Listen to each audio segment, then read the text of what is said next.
name is Serafin. I'm with Broadstone, Little Italy. I'm a service tech here, and today I'm going to show you how to unclog a toilet. First, you got to line the end of the plunger into the hole.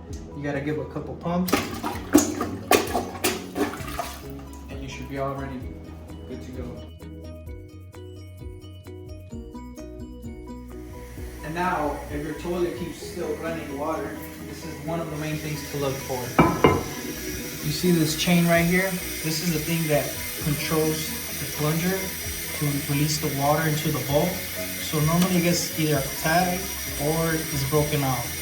So you adjust it, let it back, and it should stop the water from running.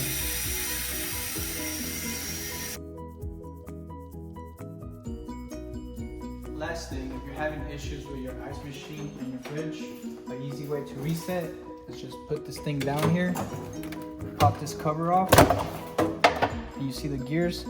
You get a good grip, and you twist it, and then you'll see the gears reset it. And that should be it.